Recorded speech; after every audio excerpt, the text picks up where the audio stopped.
One definition of the word experience is an event or series of events participated in or lived through. Well, this film seeks to relive some of the events or personal memories of one Isle of Wight town, Shanklin. Still vividly recalled by some people are those years of hardship and tragedy in World War II. Remembered with more fondness by residents and visitors alike are post-war events when this seaside town strove with some success to regain its proud role as a holiday resort. Its attraction was even recognised by Attle's post-war Labour government, which chose this manor house guest house, then run by the Workers' Travel Association, for a weekend away with the cabinet. I remember in 1949 the Labour cabinet of the time came down to the manor in Shanklin for a weekend. I was lucky enough to be invited up because my father knew Nye Bevan. My father knew Nye from the valleys of Wales where they were growing up, and it was Nye actually who surprised my father by knowing him in the crowd, and he brought us together and we had a few photographs. There's a picture of the whole family there with the actual cabinet itself, and a little later on Nye himself came home and he had tea with the whole family. What an exciting man to be with in those days.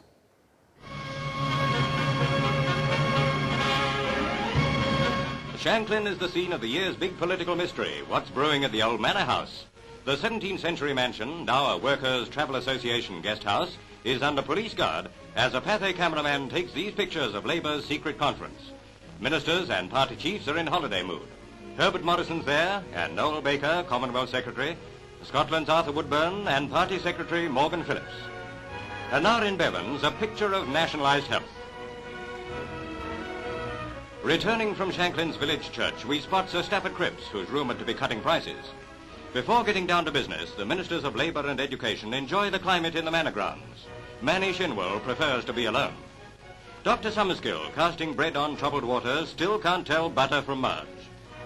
The government's first 11, including Food Minister Strachey, who can't catch but de-rationed toffee apples, are training for the Wembley of politics, the general election. What their play will be, no one's allowed to know, yet.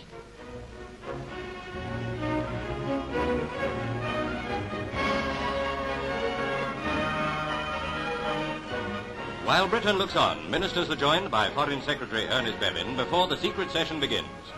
The party conference in June will decide how Labour will conduct its great campaign for re-election. Meanwhile, Prime Minister Attle and company find Shanklin is oh so bracing. There must be something in the air. Two postscripts to the Labour cabinet visit caused some amusement among the townsfolk, generally not noted for their support of the Labour Party. The manor ran out of glasses and didn't have enough for the guests. They had to borrow some from the local Conservative club. And with meat rationing still in force, Shanklin's Food Control Committee recommended there should be a prosecution over the amount of bacon supplied by the manor. Just months after Shanklin briefly became an unofficial seat of government, it was involved in an Isle of Wight car rally.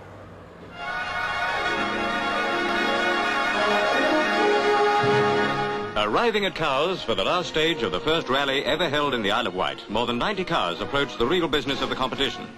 With 600 miles behind them, ahead are some tricky driving tests, a timed hill climb on a corkscrew hill, and a number of checks to pass through. On through lovely Shanklin. The beauty about rallies is that if you're not particularly interested in the motoring, the scenery is so attractive, if you've time to notice.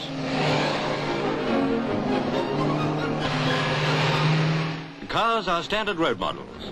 It's not a race, though the hill climb in which the principal award was won by Wood in a Jaguar is decided on time. The outright winner of the rally was Ridley in an MG. At Sandown, braking is one of the tests. Gosh, son!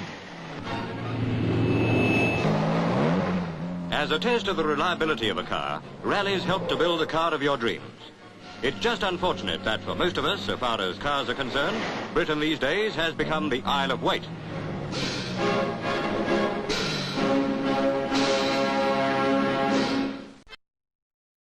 And the famous Cowsbourne television presenter Cliff Mitchellmore must have tempted many people to holiday in Shanklin by giving his distinctive voice to a promotional film for the Isle of Wight Tourist Board.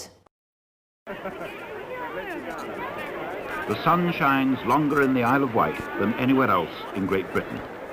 To the north of Sandown and Shanklin, Culver Cliff cuts off the wind, and these twin resorts lie side by side, looking to the southeast and always into the sun. And if you didn't believe that the English Channel could look like the Caribbean, then take another look, for this is really how it is.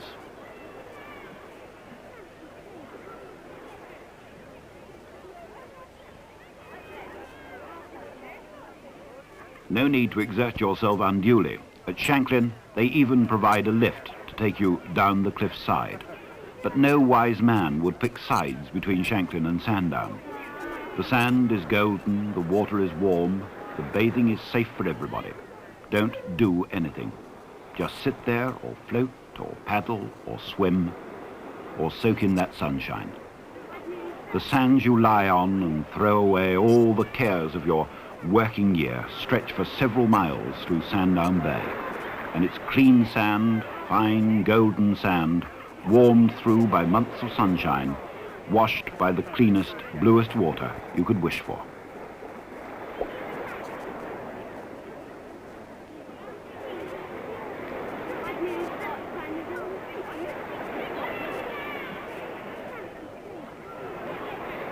If you want to stir yourself from your dream in the sun, you can bob about a bit on a private joyride of your own. But you don't need to do anything energetic. Just stand there. And when you've had your exercise, you can just lie back on the sand and let your eye wander a little.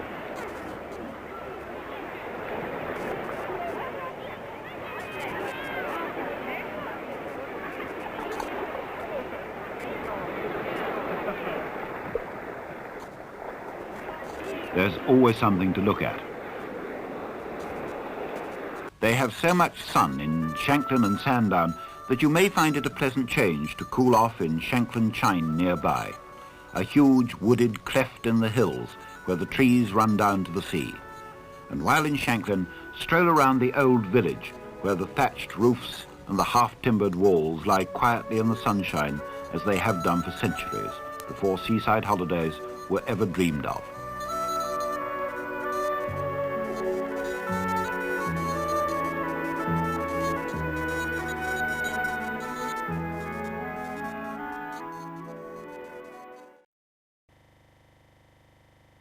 The former sports television presenter Dickie Davies can recall the days he spent as a small child in Shanklin before and during the war when he attended Shanklin Church of England Primary School. It's all changed since 1936, because that's when I was a pupil at this school until about 1939. But it has no, there was no pool in those days, and we just used to spend time in the playground, and if we were very lucky, we'd be selected to go and work up in the allotment, look after the plants and look after the vegetables and things. But it takes me back. It's such a long time ago now, since 1936 and 39, but it's wonderful to be back and seeing all the kids, the young kids, enjoying themselves and having the very best of conditions here, because it's a lovely little school. Dickie lived with his parents a short step from the town centre in a detached house in Collingwood Road. I'm sitting in the garden of Collingwood, which is the house in which we lived in the 30s, 1937 onwards until just after the war started. It was a lovely house. Well, it still is a lovely house, and mind you, it was the first time I'd seen a bathroom, because we moved from London in those days in the 30s, and we lived in basements and outside toilets, but this was lovely. And we turned it into a boarding house in the summer, and I used to sleep sometimes in the conservatory around the corner there, or sometimes under the kitchen table, just to make sure that we had enough bedroom space for the guests who stayed here. But happy days, and I used to walk from here, Collingwood Road, up to the school that we've seen already. So many happy memories come flooding back. And I can remember my mother and I lived here because my father was on board ship in those days, and he was at sea. and in malted convoys in those days. And I remember that the people next door said to my mother, if you've got a real problem with the air raids, just come and live with us, come stay with us. And so that's what used to happen. There was a hedge, and when the when the siren went with the alarm, we used to dive through the hedge. My mother made a hole in the hedge really, and go next door.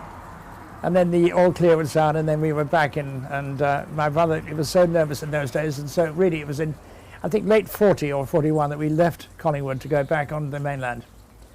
But it's lovely to spend those few hours today looking and reminiscing on the old days that we have in Shanklin.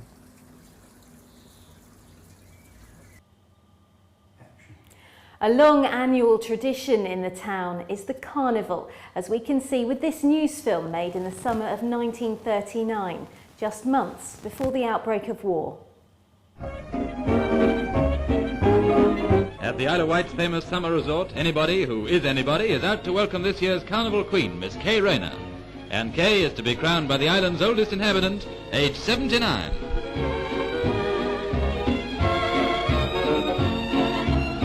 Very nice work. And now, Kay, how about a little kiss? What a lucky man. Does it feel good? And if you want to know how really lucky he is, take a look from his angle. And then it's all the fun of the parade.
Two people closely involved in carnivals in more recent years were the Carnival Queen from 1968 and someone who for many years served on the local carnival committee.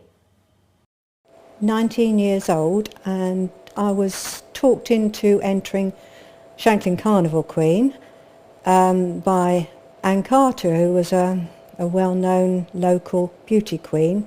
She went in for Miss Great Britain. I went in for it and I came second, runner-up to Mrs. Doreen Needham. Made great friends with her and Rosemary Cooper, who was the other maid of honour. We had a great time, really lovely time, and the people looked after us well. Come Carnival Day, we were there in all our regalia. Cars picked us up and took us down to the county ground. In those days everything was held at the county ground. And we took our places on the platform. Doreen was crowned by Felix Bonus, who was one of the comedians in the local show. I don't know whether he's still going, but he was a little while ago. We had a great time, and then a little spot appeared in the sky, and we were all getting a bit excited because we knew that little Nellie, who was the gyrocopter that was used in the James Bond film, was being brought to the island, and we all thinking ourselves lucky that perhaps James Bond might be with it. No such luck. No such luck. It was, I think, the designer of it flew it in, I believe it was a Wing Commander Wallace. And it did a few circuits and landed, and we were duly had photographs taken. And that was the start of the carnival day. The route in those days went down through the High Street, Regent Street, Wilton Park Road, Sandown Road, down to the county ground. So it was quite a long procession. That year that I was maid of honour, there was about 30 floats took part. The second year, 1968, the lady that was the Carnival Queen, Doreen Needham, in '67 talked me in again to going in for Carnival Queen. That year I won it. So there was me sat up there with this lovely crown on, being Carnival Queen. Felix Bonus crowned me again, second time. And he was a lovely man, he really was, so funny. And Dr. Kidd, I think, was the president of the Carnival Association in those days. And he took me on the dodgems and on the chair planes, and when he came off he looked a bit ill and thought he needed a doctor. But that again was a great day. And in those days it was 3 days, I think, because we had the fireworks on the Thursday as well down at the county ground. Yes, in the 1950s, I think it was 1950s, we joined the Carnival Committee, which was quite a big committee in those days. And we used to have meetings and then we organised everything. I got a lot of fun out of being on the Carnival Committee, and we had a very good committee. You know, the members were all very nice and we all got on well with each other. It was quite hard work, and of course we had to raise the money for it as well. And then we used to have an evening when they chose the Carnival Queen and another one for the Carnival Princess, usually at the Channelview Hotel. We used to have that, and they used to choose them. In those days, I think the young ones were quite keen to do it, but nowadays they're not quite so keen. It was very difficult to get people. Yes, as soon as we finished organising, or as soon as the carnival was over, we had to start all over again and organise the next year's carnival. Usually the beginning of August it was. The pleasure Evelyn derived from street carnivals was in stark contrast to the horror she experienced in one Shanklin street in the Second World War. But the one raid I do remember is when we were, it was on a Sunday, January the 3rd, 1943, and we'd been to St Paul's Church for the afternoon service, and we went to the station to get some tickets to go and see my grandparents in Southampton, and we met up with Mr and Mrs Poulter, who were the couple that we were with, and we got just as far as the garage entrance, and this plane was on us. It was a hit and run raid. So we dived in there, and of course my sister and the other girl, Rosemary, were down by the brook. So Rosemary turned to come to her parents, and Ruth, she hid by the telephone exchange, and she said she could see the pilot in the plane. They tried to machine gun her, and when they'd gone she ran up the road, and we came out and we thought she'd gone, and I think she thought we had too, and we looked up the road and there was my father and she waving to us, and then we looked round and Mrs Poulter had fainted. They'd just seen Rosemary.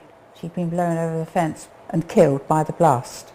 The blast had caught her because it went right down the brook. She must have been just there. Local resident Dennis Scamble has not forgotten the walks he took to school as a small lad in the late 1940s. I was born in Shanklin, in Duncroft Gardens, in 1943, and I started at Shanklin Primary School in 1948. We walked to school in those days, and as I walked up towards the school along Langard Manor Road, to my right was a gasworks where my father used to work. This, to a small boy like me, was quite interesting, as every so often they were producing coke. A little truck came up and produced a lot of steam, which was fascinating to watch from my point of view. As you went on a little, the old railway bridge was there, and the trains used to cross to go to Ventnor. There was a 250-foot siding where coal trucks used to back in to the gasworks to unload coal for the production of coke. So this was very, very interesting bearing in mind that at that time locomotives were painted in southern green and the drivers used to keep them in immaculate condition. As it was not long after the war, you would have probably to make your own amusement. So we used to spend a lot of time going down the fields, climbing trees, making bows and arrows and stuff like that. You know, because obviously if you went up to the town, there weren't the shops that there are today. There was an antique shop that was run by a man called Cecil Rumsey. The family came from Briding, and outside of there, on a little table, there was one of those little birds that you put a penny in, which you could listen to and sing. But other than that, things, you know, weren't all that much go ahead after the war. Christmas time, there used to be a pantomime that was put on, and shopkeepers used to put things for little boys and little girls, which I used to go to each year. And there was a man that, his name was Ken Ratcliffe, that used to dress himself up as Father Christmas, and we used to look very much forward to this. And so I went to Beatrice Convent School and learnt the theory of music, and at a later time this became very useful to me, because when I was about 19 I worked with my brother down at the Crab in the old village playing a Hammond organ in the evenings, and we used to keep it going 7 nights a week, and I stayed there for 25 years, and then at a later time went freelance, playing all over the place on the island. Steve Knight can clearly recollect another shop that once existed in the town. Another part of my family gives me memories of Shanklin. It was my aunt and uncle who owned Folds the Chemist, 47 High Street, Shanklin. It was one of the very old-fashioned chemists where all the fittings in it were mahogany, and the glass jars in the window were those lovely shaped jars with the coloured liquid in. Lots of good memories of that. When my aunt passed away, the fittings were taken from the shop, and we had all the paperwork that related to the original fitting, and the cost of fitting all those mahogany shelves and cupboards and drawers was £210 and 10 shillings. And I believe those fitments are still in a museum up the country. I'm not quite sure where, but they were beautiful. Today they would cost a fortune. Solicitor John Matthews, the Isle of Wight coroner, has enjoyed close family links with Shanklin, even marrying the daughter of a local vicar. My earliest memories of Shanklin, I did not live there myself, date back to the late 1940s, when I was a very young child, when we used to visit my grandparents every weekend. My grandfather and grandmother lived in Clarendon Road, and we would usually travel by train from Ryde St John's to Shanklin Station, but as time went on we tended to go on the bus more. I was fascinated by double-decker buses as a child, and outside my grandparents' house the buses used to assemble long before there was a bus station, and so I could see all the buses outside the house just across the road, and with all their numbers on and the places where they were going to go to. Eric Carpenter, who was the close friend of my father, he was a builder, well-known firm which still exists, and he was also at one time chairman of the Sandown-Shanklin Urban District Council. But apart from that, he was also the station officer at Shanklin Fire Station. And in 1953, soon after the fire station was newly built, when I was 10 years old, he took me to the station, put a large fireman's helmet on my head, put an axe in my hand, and then lifted me into the driving seat of one of the brand new fire engines, which was of course gleaming red. Nobody else was present in the station at the time. It was just him with me there, and that's a memory that's always lasted with me. I went to Sandown Grammar School in 1954. Both my parents went there in the 1920s. My father from Shanklin, my mother from Sandown.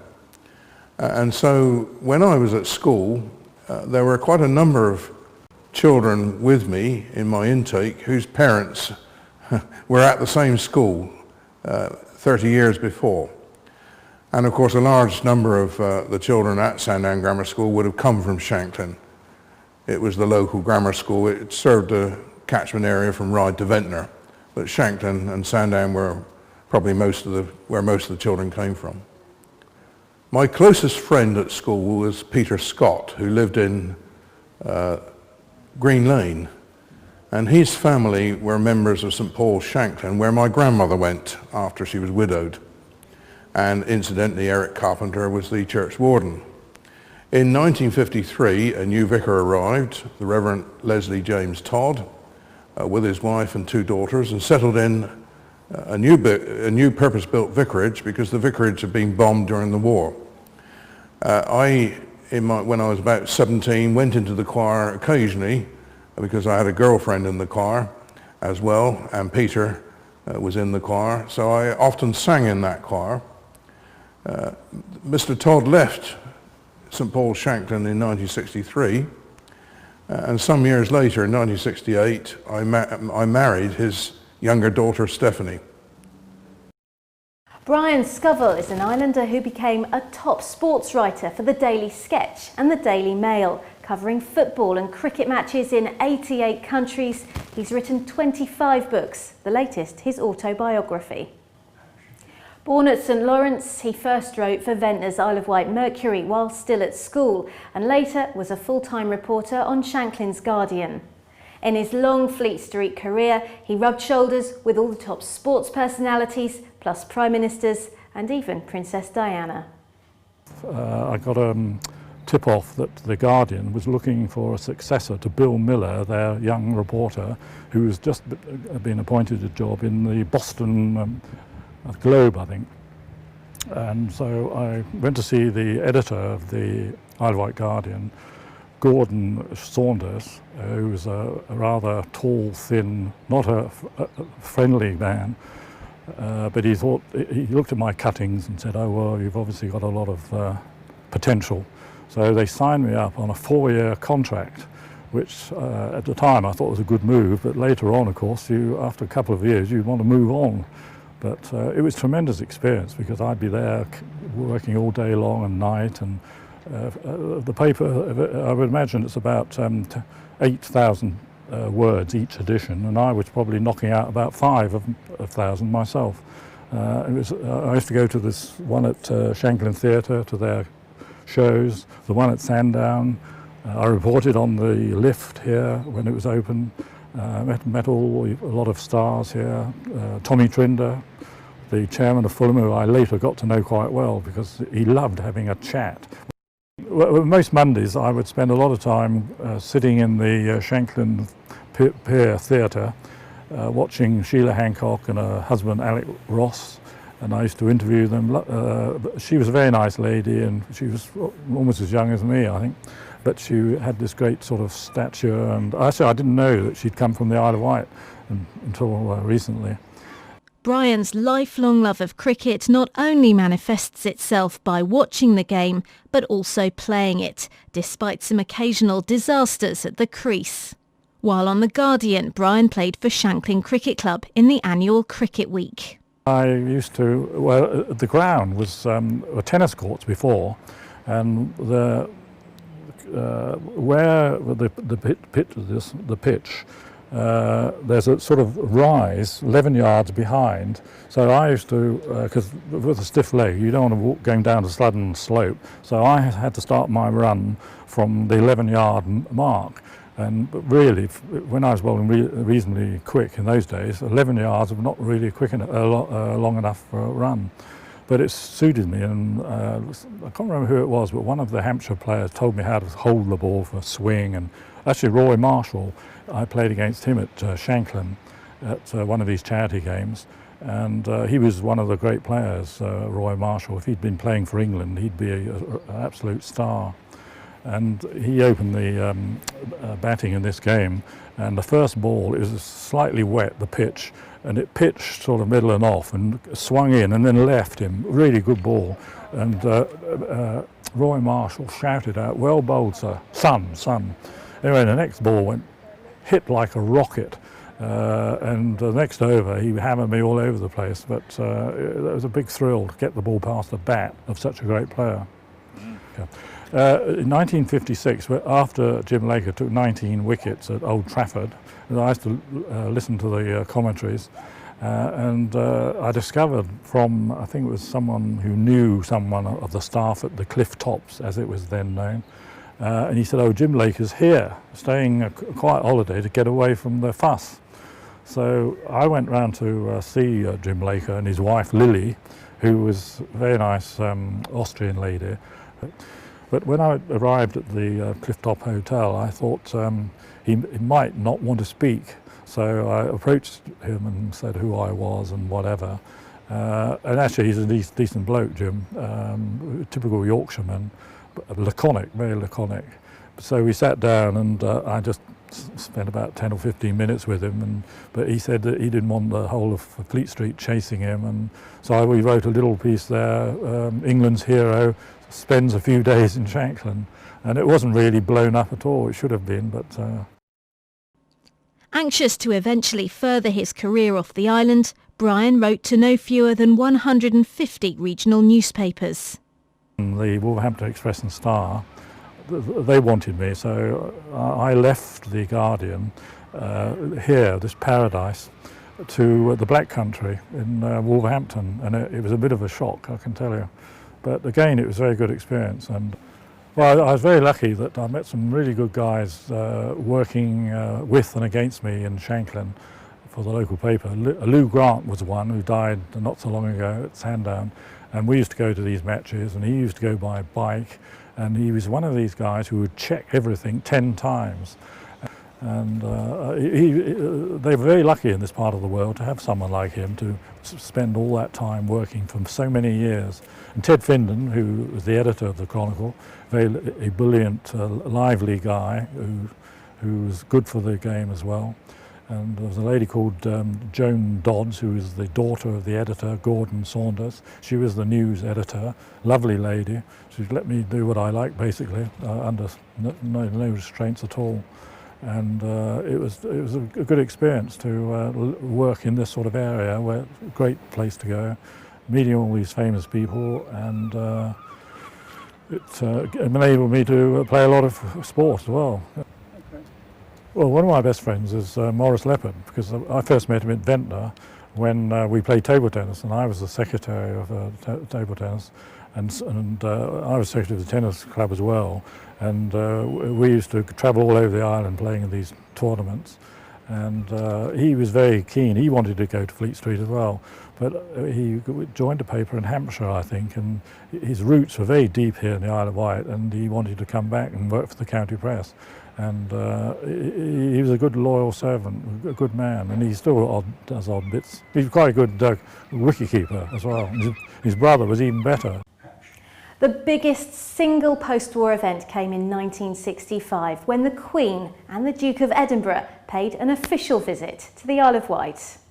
My recollection of the Queen's visit in 1965 related to the Esplanade.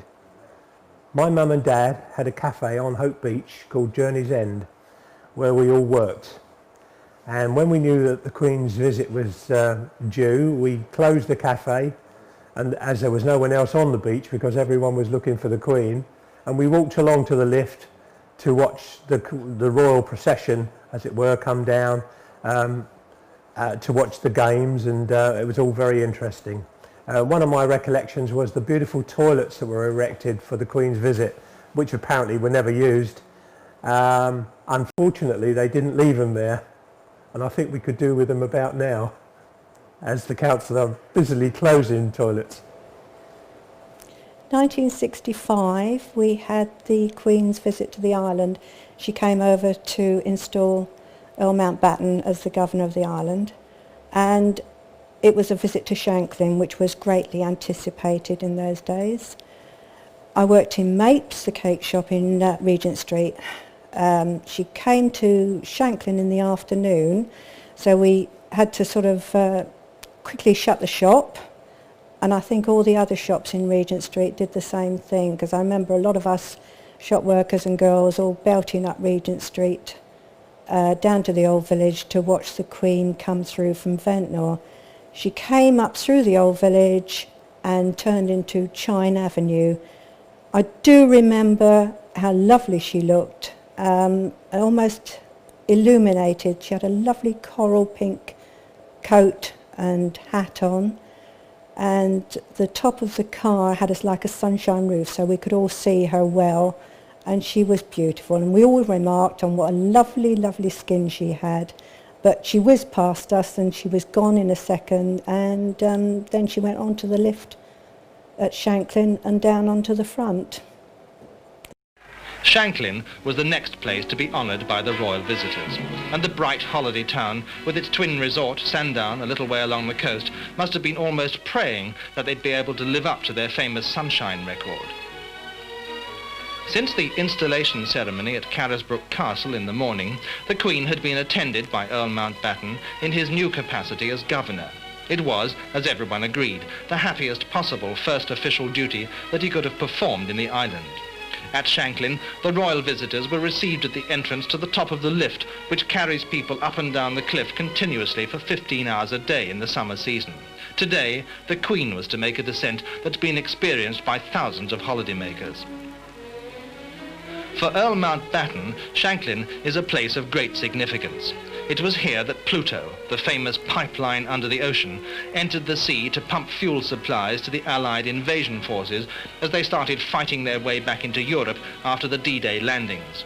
The pattern of the invasion had been set by Earl Mountbatten when, as Chief of Combined Operations in 1942 and 3, he set up Britain's first regular amphibious force, with headquarters at Cowes, and he insisted on some way being found of getting fuel across to France. Thus, Pluto was devised, and at the bottom of the cliff at Shanklin, a plaque commemorates the fact. It provided an additional source of pride for the Shanklin Guard of Honour.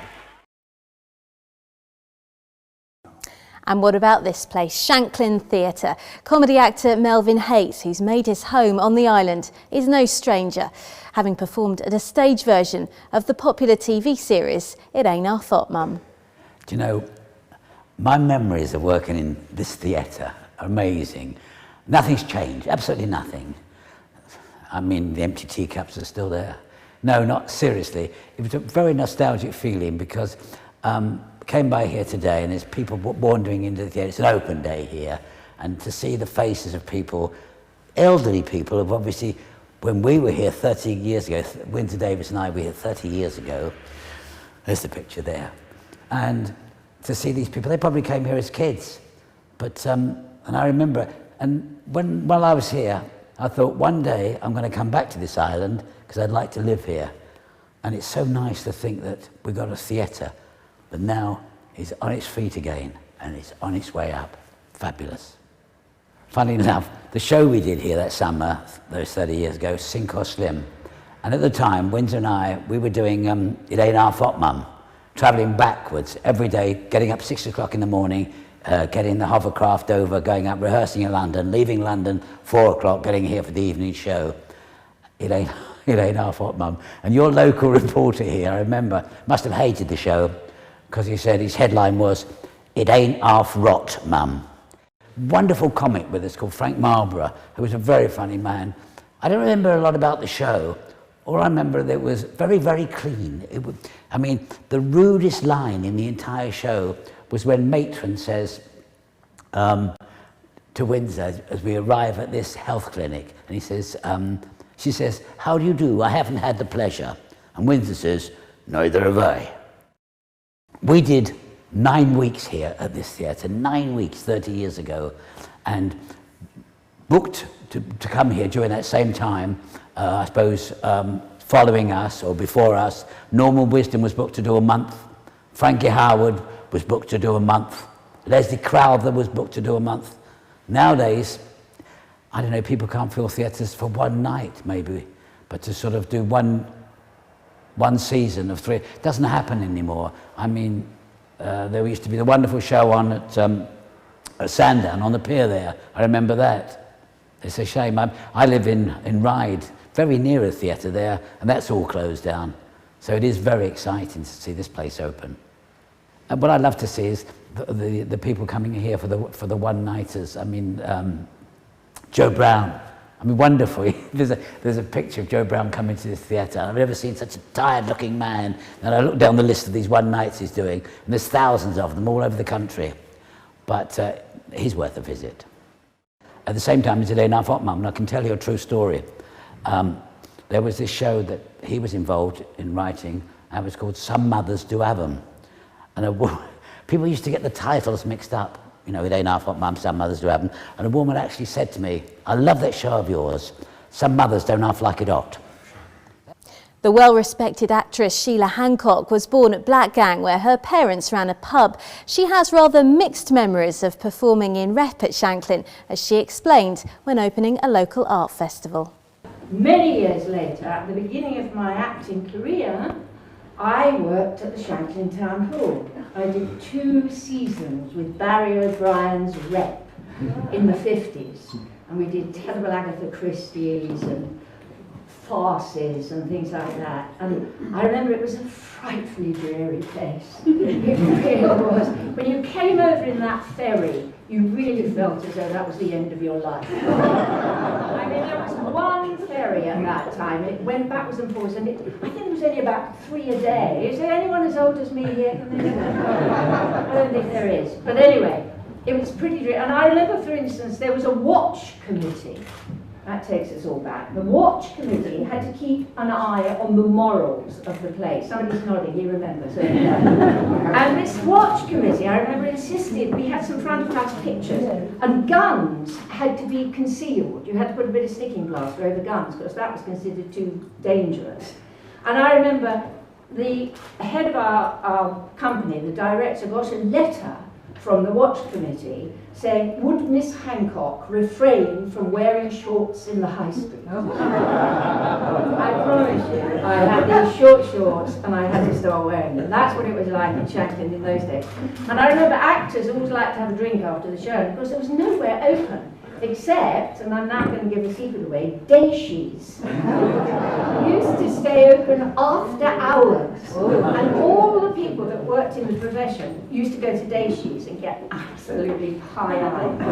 And then after that, I did several seasons at Shanklin. Then Cyril Fletcher asked me to be his soubrette on the end of the pier at Sandown. So 2 seasons in a show called Masquerade. And there was 5 changes of programme, I remember. And the opening number went, Masquerade is here tonight, and in the morning. And I never knew any more. The whole of the seasons, I know, because I was so busy learning all the lines for the 5 programmes, and everybody else was singing, so I can't be bothered. And we used to have these things called shaners, which were big sort of scenes where there was a cowboy shaner, and there was a country shaner, and you all did songs, and a London, a Cockney shaner. And I remember I was Carmen Miranda in the South American shaner, and one particular programme, I was utterly confused. I didn't know what show we were in, and I came on going, yay, conga, and it was the Cockney shaner. And there I was with this, and I remember Cyril. Totally amazing. But I have to say I'm grateful to the island because I really did learn my trade here. I did a show a week, different ones every day, and it really was a lesson for any young actor. But what would actors do without scriptwriters? The Isle of Wight's best-known scriptwriter is undoubtedly Ray Allen, who penned the hit 1970s TV series Some Mothers Do Have 'Em. Success was a long time coming for this native of Ryde. He had to take menial jobs for many years to help pay his way, including one at a Shanklin cinema. When I was still struggling to break in with my writing, I got to know Shanklin very well because I had a morning job at the Regal Cinema at Shanklin, and I was there for about 4.5 years. I used to get very envious because just up the road, of course, was Shanklin Theatre, and there were all the stars there, all the comedians. It was a lovely theatre, it always has been. I have one embarrassing moment connected with it because I used to love the musicals they put on, and one of my favourite musicals was The Boyfriend, and I I've always lived in Rye, don't have a car, so I was waiting for the train to go to Shanklin to see The Last Night of the Boyfriend. And I remember the train came in from the pier head and there were crowds of people got off, and someone shouted across and said, "Oh, Ray, can I have a word with you?" And I said, "I'm sorry, I can't stop. I'm just off to Shanklin to see the boyfriend." But yeah, they did some lovely shows there, and it's a lovely atmosphere. And I just hope it keeps going for many years to come. But someone once asked me if I had any material on the Shanklin Theatre, if I'd written for it. Well, actually, apparently some of my jokes were, but I didn't realise it because at the time I was working at the cinema, I was sending sketches and one-liners away, and the son of one of the cleaners told me that, because I was cleaning the cinema at the time, and he said, "Oh, that joke you told me," he said, "you pinched that from Dick Emery, didn't you?" And I said, "No," and he said, and then the following week there was another comedian, he said I pinched it from him. And what I later discovered was that the stars of the show at Shanklin, all the comedians, used to go after the show to go to this little cafe at the high street. And one of the staff at the Regal used to go in there and tell them all the jokes he'd heard from me. And apparently some of them were using them on the stage, so I never got paid for them, but yes, it took me a long time to break in as a writer. I was writing for 15 years before I sold anything. And I eventually ended up cleaning the toilets at the Regal Cinema.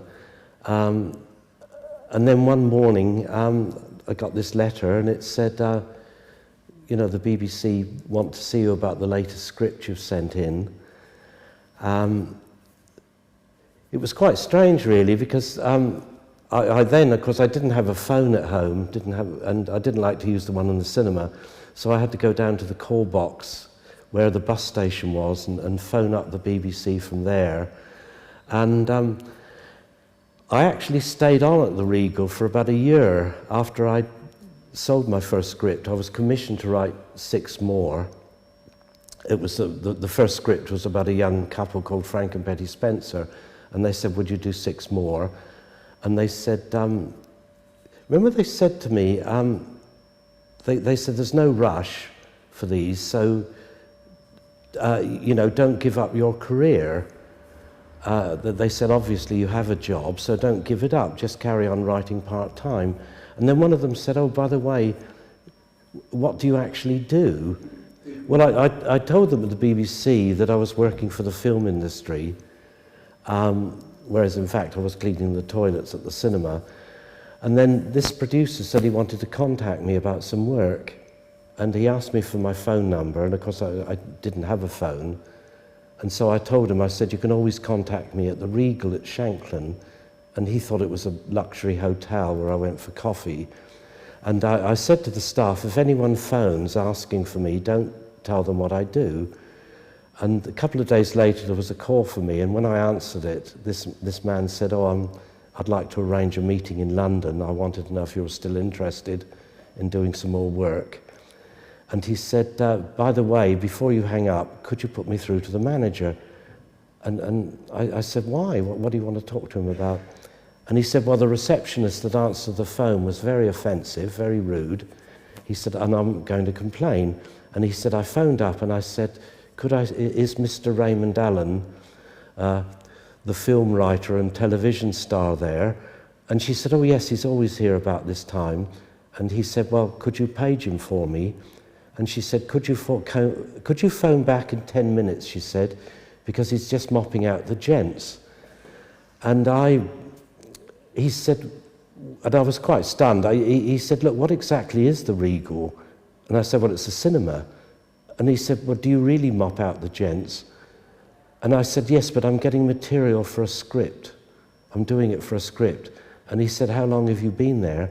And I said, 4 years. And he said, "It must be a very long script."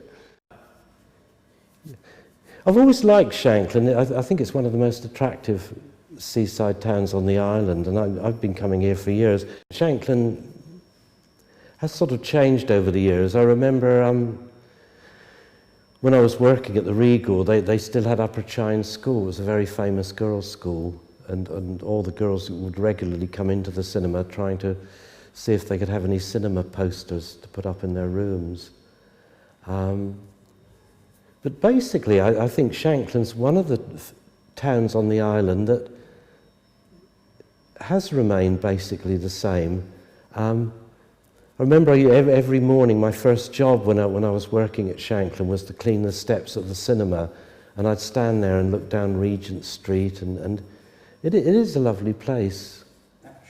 Of course, entertainment comes in very different forms. One islander who's achieved considerable fame as a singer is Craig Douglas. He was born Terence Perkins to a Newport dairy farmer and known as the Singing Milkman. Although his greatest fame came in the late 1950s and early 1960s, he still enjoys a considerable following. I used to work on my uncle's farm on the Isle of Wight, and one day I got home from school and my mother said, "There's a letter for you." And I said, "A letter?" It's the first letter I'd ever received in my life. And I opened it up and it was from the manager of the local cinema, Medina. And he said, "Could you let me know on Sunday what song you're going to sing in the talent competition?" I said to Mother, "What's all this about?" She said, "Oh, I decided to put your name down for it." And I thought, well, I'll go in for it with a bit of fun. And went down there and I won the heat. I sang a song called Love Letters in the Sand, which is a Pat Boone number. And then the final was in the November. And I thought, I don't know what to do about this. And then I spoke to my pianist on the Isle of Wight, Teddy Foster his name was. And we decided, because it was near Christmas, to do Mary's Boy Child, which is a lovely Christmas song. Of course, it was so different to everybody else that I won down hands and foot. It was marvellous, terrific. And I won a £5. And I think my mate and two of others went out and had a meal or something in those days. It wouldn't have cost a £5, that's for sure. And things sort of went on from there. Of course, when I did the talent competition, an agent in London and his wife came down to see me, and the wife said, "You know, we got another Perry Como here, I think," and that's how it all started, really. And then, 6 months later, I was up in London, and I was having singing lessons and so forth, and getting to know London. Yeah, so the first 6-5 special show I did frightened the life out of me, because it was actually live. And when Pete Murray, the disc jockey, introduced me, and there's a little light that went on the camera, a little red light, and I thought, well, that's it. And it was live, and I thought, if I mess this song up, millions of people are not going to be very happy. But we sort of got over it, actually, and I ended up actually doing 6-5 specials, because a lot of people wrote in, because we had a lot of rock and rollers on the show. A lot of people wrote in and said how lovely it is to hear someone like Craig Douglas singing a ballad song and we can hear all the words, whereas you get a rock and roller and you can't hear a word. And so I got another 6 of those, and then a record came along and so forth, and everything started going from there. And then funny enough, the first show I think I did coming back home was in the Isle of Wight, which we used to do Sandown and Shanklin, and people like Tommy Trinder and, as you say, Arthur Askey, and I did one with Vince Hill as well. And we used to swap over, get into a taxi. So I'd finish the first half at Sandown, he'd finish the first half at Shanklin, then we'll switch over.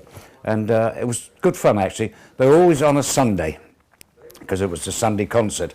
And maybe I was doing a summer season, maybe, say, in Weston-super-Mare. So on the Saturday night, I'd finish the show Weston-super-Mare, drive over to the Isle of Wight on the Sunday, do the show, drive back to Weston-super-Mare on the Monday, and I was there for about 18 weeks. So it was hard work, but thoroughly enjoyable. Good old variety days, that's what I like. One of my favourite mates on the island, of course, is Craig Douglas. We're fellow water rats, and it was so wonderful. I mean, he's had a bit of a rough time recently, but it was wonderful to see him do a one-nighter here the other night.